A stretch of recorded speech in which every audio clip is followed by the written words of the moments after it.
Tiniyak ng National Capital Region Police Office ang kahandaan nito para sa pagpapatupad ng seguridad sa nalalapit na 2nd trillion peso march. Alamin ang buong detalye ng report mula kay PCMS Mauricio Ruiz. Matikas at may taglay na command presence.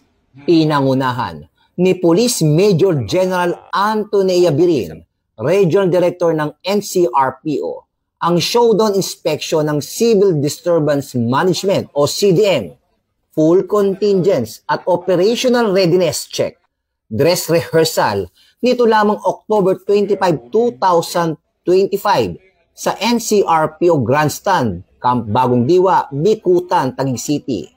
Sa naturang aktibidad, ipinakita ng mga CDM contingents ang kanilang tactical formations, kagamitan at sabayang galaw bilang patunay ng mataas na antas ng kahandaan, disiplina at koordinasyon ng NCRPO sa pagharap sa anumang sitwasyon. Maximum tolerance at respeto sa karapatang pantao.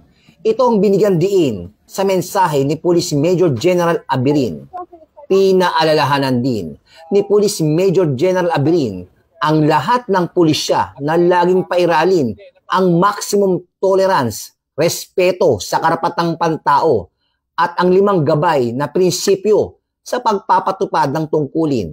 Anya, ang tunay na seguridad ay nakabatay sa disiplina, profesionalismo at malasakit sa kapwa. Karagdagan pa, kasado na rin ang pwersa ng NCRPO bilang paghanda sa 2nd trillion peso march para sa November 30, 2025. Patuloy ang NCRPO sa pagpapalakas ng operasyon at pagsasanay, kabilang ang mahigpit na command supervision at interagency coordination upang matiyak ang mapayapa, maayos na pagdaraos ng mga aktibidad. Ipinakita ng readiness check na ang NCRPO ay hindi lang handa sa kakayahan, kundi pati sa karakter at malasakit. Isang pagpapatunay ng organisasyon ay tunay naglilingkod sa ilalim ng panawagang bagong PNP, serbisyong mabilis, tapat at nararamdaman.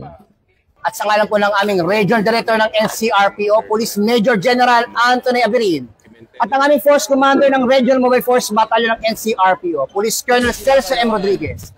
Ako po si Police Chief Master Sergeant Mauricio Bonilla Ruiz. Patrol Woman Bungo. Patrol Woman Raleigh Tanggiak. Patrol Woman Evelyn T. Lumabi. Alagad ng batas, tagataguyod ng balitang pulis.